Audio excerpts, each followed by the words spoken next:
Yeah, you can start. So Yes, yes. Et bon, bonjour tout le monde. bonjour. Et on va présenter aujourd'hui quelques conseils sur la migration des modules à Drupal 8. C'est une étude de cas du module Node Revision Delete. Pendant la présentation, vous pouvez me poser des questions sans problème. Ça va être plus facile pour vous expliquer. Mais à la fin, de toute façon, on va aussi vous donner quelques minutes pour poser des questions. Bon, pour moi, je m'appelle Adrien Sidalmaret. C'est la première fois pour moi ici dans un événement de Drupal Camp. Je suis professeur d'informatique et aussi ingénieur en informatique. J'ai commencé avec Drupal vers l'année 2012 parce que j'étais président d'un tribunal pour faire une évaluation d'un travail de Drupal. Mais comme je ne connaissais pas Drupal dans ce moment-là, j'ai commencé à étudier un peu Drupal pour pouvoir poser des questions aux élèves. Mais Drupal a attiré tout de suite mon attention et j'ai commencé à travailler avec Drupal depuis l'année 2012. Mais activement dans la communauté, j'ai commencé l'année dernière. Parce qu'avant j'habitais à Cuba et c'est un peu difficile de se connecter à Internet, mais ici c'est plus facile pour moi, mais on est ici. Ok. Avant de commencer, vous allez souffrir 45 minutes de quelqu'un qui ne parle pas très bien le français. Mais l'anglais c'est un peu difficile pour moi. Pero seguramente en español todos entenderían esta presentación, ¿no es verdad? Yeah. Hi. ¿No? Nadie habla español acá. Ah, bueno. Un poquito. Ah, bon. Vous pouvez poser aussi des questions en espagnol et en anglais, je vais essayer de répondre, pas de problème. Okay. Quelques concepts sur la migration. Normalement, vous cherchez sur la migration et vous pouvez trouver, c'est un voyage qui font de certaines espèces d'animaux, soit périodiquement, soit à des époques irrégulières. Vous êtes d'accord? Ben, c'est un blague. Mais il y a aussi une définition de la migration qui est la partie la plus difficile quand on fait la migration, c'est la dernière partie qui dit que ce qui peut impliquer des traitements complexes de données déjà existantes. Surtout, et on va voir dans Drupal 8, il y a une nouvelle façon de faire la définition de la configuration. Et c'est très important de la faire. On va parler plus tard à propos de ce sujet. Aujourd'hui, on parlera de quelques conseils qui vont nous aider pendant la migration des modules. Comment convertir quelques éléments de Drupal 7 à Drupal 8. Ça va être impossible pour nous vous donner toute la recette et parler de toutes les choses. On peut parler pendant 2 semaines de comment faire la migration, mais on va vous donner quelques conseils. Et quels sont nos résultats jusqu'à aujourd'hui avec la migration du module et où sommes-nous dans la migration? Bon, en question, il existe un guide pour convertir un module de Drupal 7 à Drupal 8. Que pensez-vous? Je pense pas vraiment. Enfin, moi j'ai cherché la documentation concrète par rapport à ça, mais il n'y a pas vraiment de step by step pour le faire. C'est un peu obscur, je pense. Il y a une page dans le site de Drupal, c'est Converting Drupal 7 Modules to Drupal 8. Mais dans la page, vraiment vous pouvez trouver des petits conseils, mais un guide complet, comme je vous dis, c'est un peu difficile de trouver. Ce sont des conseils en général, mais il y a des éléments qui vont être communs dans tous les projets et qu'on va montrer un peu comment le faire. Okay. Bah. Je vais essayer de vous montrer un peu qu'est-ce qu'on a fait c'est-à-dire notre parcours dans la migration du module Node Revision Delete.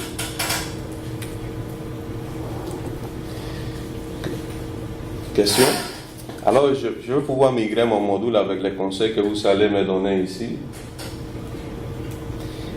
Je ne crois pas vraiment, mais on va vous donner des idées pour faire le travail plus facile pour vous. Notre but avant de commencer la migration des modules, ce n'est pas vraiment de faire la migration du module Node Revision Delete, c'est d'avoir un module dans Drupal 8 qui va nous permettre de nettoyer,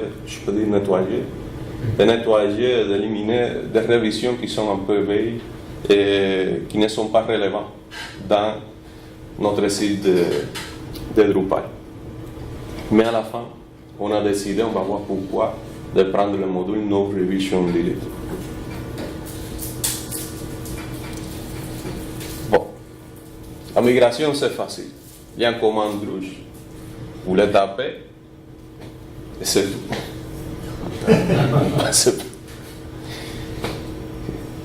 La première tâche qu'on a eue, c'est rechercher les modules existants qui vont nous permettre de nettoyer la révision de notre contenu. Mais il y a une personne qui vient de me dire qui a trouvé un autre module qui s'appelle Revisionator, quelque chose comme ça. Bon, je vais le regarder après. Bon, on a trouvé 4 modules il y a 2 mois quand on a commencé.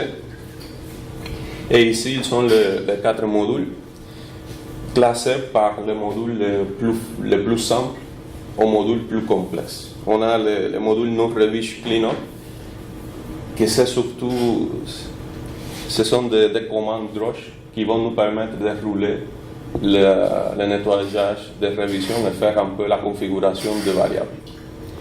Il y a un autre module qui s'appelle Node Revision Restrict.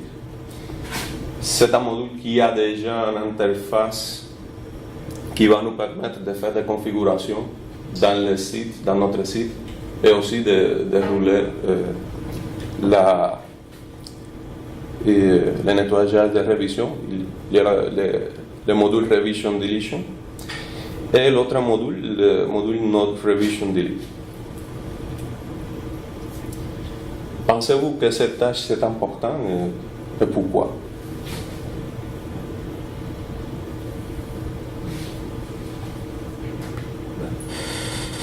C'est juste pour faire du ménage, juste prendre moins d'espace dans la base de données, là, effacer des... Ah, excusez-moi, c'est la tâche de rechercher le module existant. Ben oui, savoir quel module migrer, puis lequel qui s'applique le mieux à ce que vous voulez faire. Peut-être pour commencer à voir c'est quoi les fonctionnalités de ce module. Je trouve que c'est difficile de migrer un module Drupal 7 en Drupal 8, mais tu peux garder quand même les fonctionnalités des bases de ce module pour le répliquer dans ton nouveau module Drupal 8. Oui, exactement. On essayait de faire ça. Et on essayait de voir qu'est-ce qu'il y a aujourd'hui et pour voir qu'est-ce qu'on peut prendre les meilleures pratiques de chaque module pour l'implémenter. Ça, c'est la tâche, la première tâche, la plus importante pour nous. Savoir qu'est-ce qu'il y a maintenant pour faire le travail. Okay. Après, on a fait une révision des modules existants. Pour chaque module, on a recherché information dans son page de Drupal pour voir qu'est-ce qu'il fait le module et quelle est la dernière version, si le module il est en développement ou non. On a étudié le code de chaque module pour voir comment est-ce qu'ils ont fait pour faire la configuration, comment est-ce qu'ils ont fait pour les variables, quelles sont les variables qu'ils utilisent, pour voir comment est-ce qu'ils ont fait pour nettoyer, parce qu'on a trouvé différentes façons de le faire vraiment. Et on a lu aussi tous les issues, je ne sais pas comment dire en français les mots, mais je reprends de l'anglais. tous les issues ouverts et fermés de chaque projet. Pourquoi? Parce que normalement, il y a des choses, il y a des demandes que les personnes font pour améliorer les modules. Et c'est important pour nous aussi savoir qu'est-ce qu'on a besoin de la communauté pour voir si on peut les mettre dans la nouvelle version de notre module. Par exemple, ici, c'est une demande qu'on a trouvée dans le projet de Node Revision Restrict. C'est pour permettre de choisir un temps pour faire le nettoyage de révision. Après, on a recherché les points négatifs et favorables dans chaque module pour savoir quelles sont les choses qu'on doit faire dans la nouvelle version et quelles sont les choses qui sont importantes de mettre en place dans notre nouvelle version du module. Cette tâche a été très importante pour nous parce que nous a permis d'écrire la section Similar Project. C'est une section qu'on conseille d'avoir dans notre page de chaque projet dans Drupal, dans le site de Drupal. Et nous a permis aussi de découvrir des fonctionnalités qui sont pertinentes dans chaque module. C'est-à-dire que s'il y a une fonctionnalité qui est présente dans tous les modules, c'est parce qu'elle est importante et on va la mettre dans notre nouvelle version. Bon, après, on a sélectionné les modules qu'on va migrer. On a pris finalement, je vous dis, Node Revision Delete. Pourquoi? Parce que c'est un module qui a des commandes drosh. C'est un module qui a une page qui montre quel est l'état actuel de révision dans le site. Et vous pouvez choisir combien de révisions vous devez garder dans le site pour chaque type de contenu. Mais on a trouvé qu'il n'y a pas de commande drosh pour faire la configuration du module. Il y a d'autres modules qui ont les commandes. Et aussi que vous ne pouvez pas nettoyer les révisions sur un critère de temps. C'est-à-dire, je voudrais nettoyer toutes les révisions qui ont dans le système 3 mois. Ce n'est pas possible avec la version de Drupal 7 du module Node Revision Delete pour le moment. Mais en bas, c'est l'état qu'on a trouvé il y a 3 mois quand on a commencé. Vous pouvez regarder ici que la dernière version du module, c'est de l'année 2014. C'est un module qui n'a pas reçu beaucoup d'actualisations. Il y a presque 300. Mais c'est un module qui est très utilisé. C'est le module plus utilisé pour nettoyer les révisions. On a pris ça en compte aussi pour sélectionner le module. Okay. La première tâche qu'on a fait dans la communauté, c'est annoncer qu'on va faire la migration. C'est le petit message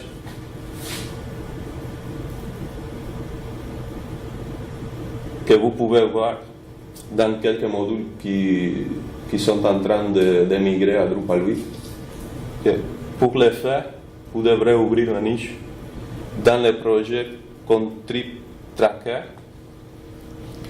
et vous allez décrire qu'est-ce que vous allez faire pour la migration. Il y a un template qui va vous aider. Et après, les messages, ce message, il va sortir dans la page de votre module automatiquement. Voilà. Ici, il y a une chose que c'est très important et qu'il vient de sortir un article pour le module Webform qui parle à propos d'utiliser la template pour créer les issues. Je ne sais pas si vous la connaissez, mais normalement, quand vous allez créer un nouveau issue, en haut de la page, vous allez avoir ce message qui est ici. Mais le problème, c'est que combien d'entre nous avons lu par vous ce message? Vous avez lu le message? Pas vraiment. Non? C'est normal. Il y a tout le temps, il y a des personnes dans le site de Drupal que vous pouvez voir qu'ils disent toujours. Il existe la template pour créer les issues. Moi, je vous conseille de lire ici l'adresse que je vous laisse. Il parle un peu à propos de comment utiliser la template pour aider un maintainer de faire le travail. Voilà. Et combien d'entre nous avons fait ce qu'il dit? La page. Moi, je vous invite à lire qu'est-ce qu'il dit et à connaître un peu la template pour créer les issues dans le site de Drupal. Bon, on commence avec la migration. On a fait la première partie, c'est comprendre qu'est-ce qu'il y a aujourd'hui dans la communauté, qu'est-ce qu'on a besoin de faire, quelles sont les choses qu'il faut mettre dans les modules. Mais on passe à l'action. Vous connaissez qu'il y a un module qui s'appelle Drupal Module Upgrader? Non? Bon, il y a des personnes qui peuvent penser qu'avec le module, vous allez faire automatiquement la migration.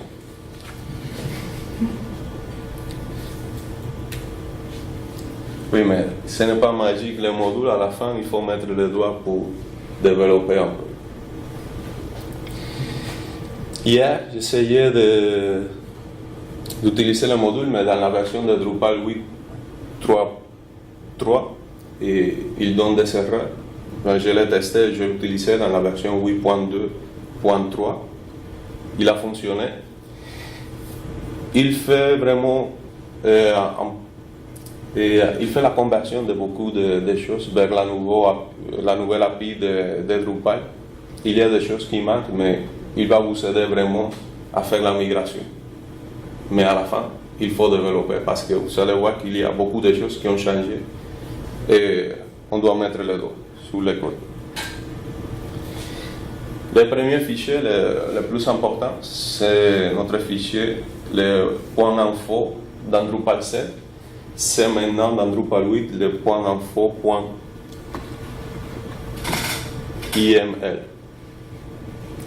Ça, c'est dans Drupal 8 le seul fichier qu'on a besoin pour dire qu'on a un module de Drupal. Avant, on a besoin de le .info et le .module, mais pour le moment, c'est seulement ce fichier. On a changé, on utilise maintenant cette notation, la notation IML, pour faire la définition. Et il y a des choses qu'ici, vous pouvez voir déjà qui ont changé un peu. Avant, on fait la définition de URL de cette façon, mais maintenant, c'est un peu différent. Pourquoi? Parce que le hook menu qu'on avait avant dans Drupal 7, il n'existe plus dans Drupal 8. C'est un autre changement qu'on a eu dans Drupal 8. Le hook menu, il a disparu. Et maintenant, on a un fichier, routine.iml, que c'est où on va faire la définition de tous les schémas qu'on va voir dans notre module. Ici, je vous laisse toujours en voir où est-ce que vous pouvez aller pour regarder tous les changements et documentation dans la communauté de Drupal. Voilà. Ici, il y a un autre élément qu'on peut voir qui a changé aussi. C'est la façon de faire les formulaires. Dans Drupal 8, il y a des classes qui vont nous permettre de construire notre formulaire. Avant, par exemple, pour faire le formulaire de configuration, c'est avec des fonctions de callback functions, avec les fonctions de, c'est pas en français la traduction, mais c'est fonctions de callback. Par exemple ici, mais maintenant, c'est avec une classe.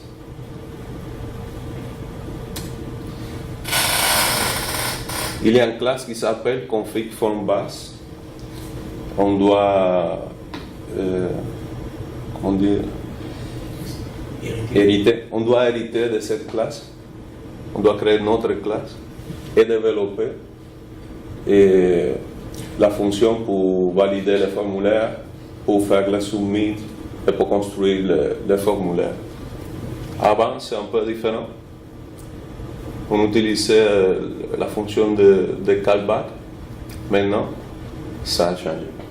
On ne peut pas parler plus de comment le faire. Ça peut prendre toute une journée de vous expliquer comment le faire, mais il faut regarder un peu comment on fait maintenant les formulaires de configuration. L'un des changements très importants qu'on a maintenant aussi dans Drupal 8, c'est la façon de déclarer les variables de configuration. Et avant, normalement dans le hook install, on dit hook ou hook en français, hook. Dans le hook install, on utilisait la fonction variable set pour donner une valeur à notre variable de notre module. Maintenant, dans Drupal 8, il y a un fichier qui s'appelle le nom de votre module .setting.yml. C'est un fichier que ce n'est pas obligatoire, mais c'est fortement recommandé de créer les fichiers. Mais pas seulement de créer les fichiers, d'écrire dans les fichiers quelles sont vos variables. Pourquoi? L'un des problèmes qui nous a demandé beaucoup de temps pour comprendre comment est-ce que fonctionnait les modules de Drupal 7 qu'on a étudié, c'est qu'il y a des fois qu'ici, dans le hook install, il n'y a pas de définition, on ne fait pas l'initialisation des variables. Et il faut regarder dans le module dans quel hook, dans quelle partie est-ce que les variables ils sont définies. On a trouvé que parfois on n'a pas un seul endroit pour faire la définition des variables. Dans le hook uninstall, il y a des modules qui ne enlèvent pas toutes les variables une fois que le module est désinstallé. C'est très important, c'est fortement conseillé d'avoir ce fichier et de mettre ici toutes les variables qu'on va avoir dans notre site, dans notre module.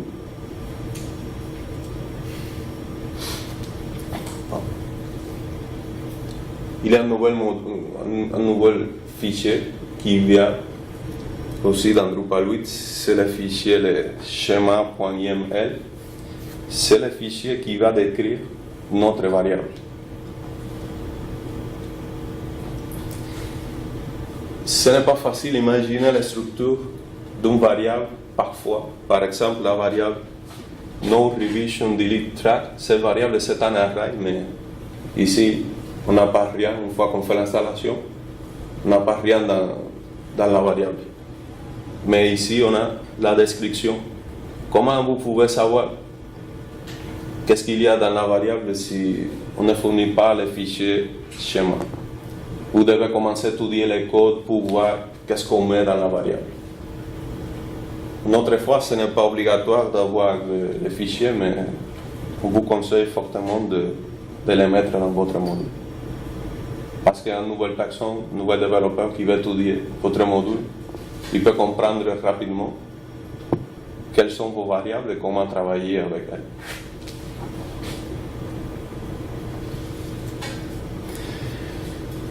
Bon, et pour travailler avec les variables, on a trouvé un module. Je ne sais pas si vous le connaissez, c'est le module Config Inspector. Vous le connaissez, vous savez. Non? Bon, je vous conseille aussi de regarder un peu les modules. Parce que le module, il va vous aider à comprendre les variables. Ici, il prend dans le schéma qu'est-ce qu'on a mis dans le schéma et qu'est-ce qu'on a mis dans le setting.yml et il va construire un formulaire où vous pouvez regarder comment commencer le formulaire pour configurer vos variables. Il vous donne aussi, il y a 4 onglets. Vous pouvez regarder aussi quelles sont les valeurs actuelles qu'il y a dans les variables de votre module. Les formulaires, il y a une arborescence qui va vous montrer comment c'est l'arborescence de votre variable. Et ici, il y a une liste avec toutes les variables qui sont dans votre fichier de configuration. Bon, on a aussi les permissions qui ont changé un peu. Avant, on avait un hook pour faire la définition de notre permission dans le site. Maintenant, c'est un fichier. C'est le fichier permission.yml.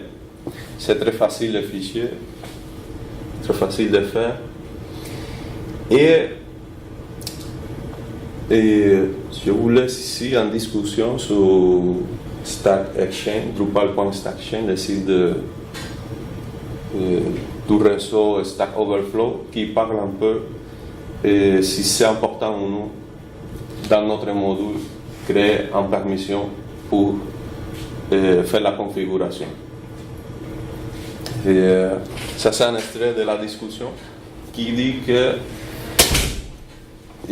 vous devez considérer vraiment créer une nouvelle permission pour votre module parce que ça va permettre aux admins de donner les permissions à chaque utilisateur.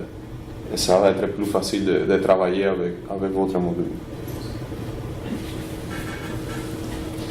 Bon. La dernière chose qu'on a pris en compte dans la migration, c'est le standard de codification.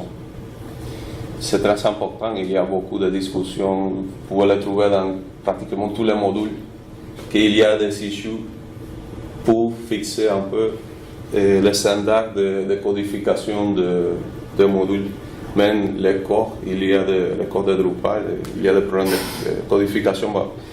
Il y a un module qui s'appelle Coder, ce n'est pas vraiment un module, mais c'est un outil que vous pouvez rouler en commande, PHP-CS, avec des paramètres qui vont vous permettre de faire une vérification des standards de codification de Drupal dans votre module. Et aussi, il peut fixer des petits problèmes que vous pouvez avoir, des espaces, fin de ligne, vous n'avez pas mis les fins de ligne, une nouvelle ligne à la fin de votre fichier, il peut le fixer. Et aussi, on a trouvé qu'il y a beaucoup de issues qui font référence à l'utilisation de la fonction de traduction de Drupal, la fonction T. Ici, à Montréal, pratiquement tous les sites web, il faut les mettre en français et en anglais. Et normalement, dans Drupal 7, on utilise la fonction T, mais dans Drupal 8, si on utilise la programmation orientée objet, c'est fortement conseillé d'utiliser les méthodes T. Normalement, dans les classes bases de formulaires, des blocs, des plugins, et si vous héritez de cette classe, vous allez avoir les méthodes dans votre nouvelle classe, mais sinon, vous pouvez utiliser les traits qui s'appellent String Translation Trait, qui va vous donner aussi la fonction. Bon. On va vous montrer quelques résultats qu'on a déjà avec la migration, parce qu'on n'a fait pas vraiment complètement la migration dans ce moment, mais on a des résultats déjà. On a amélioré la section de Similar Projects dans la page de Drupal. Pourquoi? Parce que comme on a trouvé les modules qu'il y a qui font le nettoyage de révision et on a étudié les codes, on a trouvé vraiment quelles sont les différences.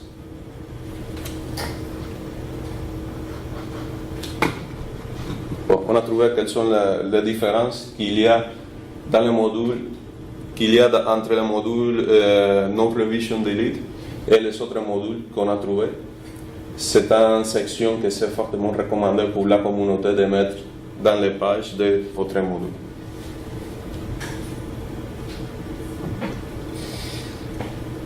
Bon. Si non, ça c'est la dernière version de Drupal 7 du module. La seule variable qu'on avait avant, c'est une variable qui nous permet de définir combien de révisions il faut garder dans chaque node, dans chaque type de contenu ou dans chaque node. Mais, comme on a fait l'étude d'autres modules, on a trouvé qu'il y a aussi d'autres variables qui sont importantes pour les personnes dans la communauté. C'est une variable qui va permettre de définir combien de temps il faut garder la révision. Et une autre qui dit combien de temps il faut attendre pour commencer à nettoyer les révisions. Et on a mis ces deux variables dans la version de Drupal 8 qu'on a pour le moment, c'est le Alpha 2. On a amélioré aussi beaucoup la page de configuration du module. À notre gauche, ça c'est l'ancienne version. Et à droite, il manque ici, il y a d'autres configurations, mais c'est très grand la page. De toute façon, vous pouvez les regarder si vous faites l'installation du module. Il est disponible sur mon compte de GitHub. Vous pouvez les regarder. Et on a utilisé ici, on a utilisé ici un nouveau component qui vient avec Drupal 8, c'est le drop button, qui avant, on devrait l'utiliser avec le module CTools et Views UI pour avoir un bouton comme ça. Il vient déjà avec Drupal 8. Avant, on mettait presque toujours un lien. Bien, comme on a étudié le code du module, on le connaît très bien, on a pu faire une nouvelle version. Rappelez-vous que la version antérieure, c'est presque 2 ans et demi, 3 ans. La version 2.6. Et on a déjà une nouvelle version, la version 2.7, qui est sortie le 25 mai de cette année. Ici, c'est la liste de toutes les choses qu'on a corrigées, des choses qu'on a trouvées qu'il faut améliorer un peu, des demandes qu'ont fait les utilisateurs, mais le projet a été un peu abandonné, mais on l'a repris.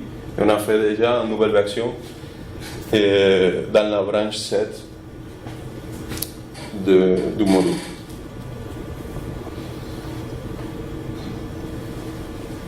Et aussi, on est allé un peu plus loin.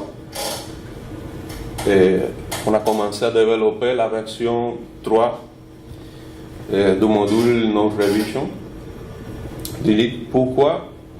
Parce qu'on va mettre dans la version 3 toutes les choses qu'on a incorporées dans la version 8. C'est comme faire un backport. Toutes les choses qu'on a incorporées dans la version 8, dans la migration qu'on a trouvée, on va la mettre dans une nouvelle version de Drupal 7 du module. Il y a déjà 6 commits qu'on a fait. Il nous manque encore des choses à faire, mais vous pouvez regarder aussi les nouvelles choses qui vont sortir avec la version 3.0. Où sommes-nous dans ce moment? Et on a fait 2 releases. Ils ne sont complètement fonctionnels parce que c'est seulement, il va vous permettre de jouer un peu avec la configuration.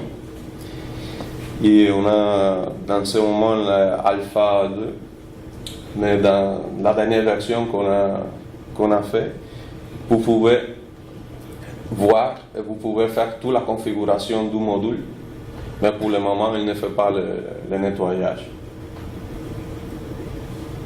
Pourquoi? Parce qu'on a besoin d'un peu d'aide. C'est aussi le but de venir ici et vous montrer ce qu'on a fait, parce que parfois il y a quelqu'un ici qui peut s'intéresser et qui peut nous aider. Je fais 4 postes dans la communauté pour solliciter quelqu'un qui peut nous aider à regarder un peu les codes, à vous donner conseils, à critiquer un peu, parce que ça peut nous aider à voir si on a des problèmes, s'il faut améliorer encore un peu plus la première version du module.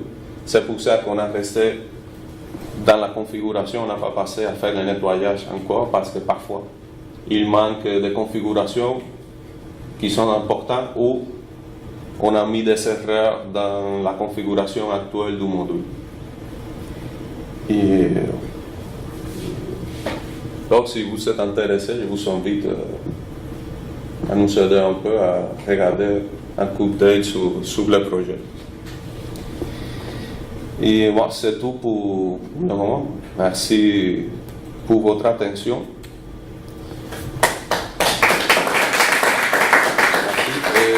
Désolé un peu pour mon français, c'est pas le meilleur, mais vraiment la présentation qu'on laissée en anglais, ça aurait pu être pire. Le Google n'a pas aidé beaucoup aujourd'hui avec la traduction que je fais toujours avant de parler. Et le prochain défi, c'est faire la présentation en anglais.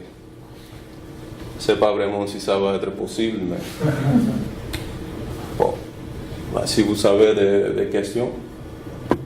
C'est parfait la présentation en français. Ah, ok, bon, merci. On a tout était tout à fait compréhensible. Je pense moi j'avais beaucoup de difficulté à faire une présentation en espagnol. Ah, bon, vous pouvez poser la question en français, en espagnol et en anglais. Je vais essayer de répondre en anglais. Il n'y a pas de problème.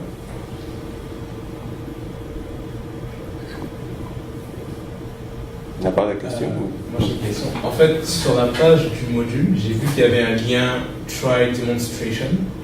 Est-ce que vous avez une version qu'on peut tester actuellement? Ah oui, parfois j'ai oublié. Et je ne sais pas si vous connaissez le projet Simple Test. Mais c'est pour tester la version 7 pour le moment. Okay. Pourquoi je vais faire un peu l'histoire. Et quand on a commencé à faire la migration, Jérôme travaille avec moi aussi. Il m'a donné des conseils sur la migration. On travaille ensemble chez CGI. Et j'ai demandé l'aide de maintaineurs qu'il y a maintenant dans le module. Ils m'ont dit de commencer la migration sur GitHub parce que c'est plus facile si quelqu'un va nous aider, on peut faire les merges. Ça va être plus facile et une fois que le module soit stable, on va le mettre sur Drupal.org. Mais pour le moment, la seule branche qu'on a sur Drupal, sur le site de Drupal, c'est la branche 7. Mais vous pouvez tester la branche 7, mais pour la branche 8, il faut la télécharger de GitHub et l'installer dans votre site. Okay.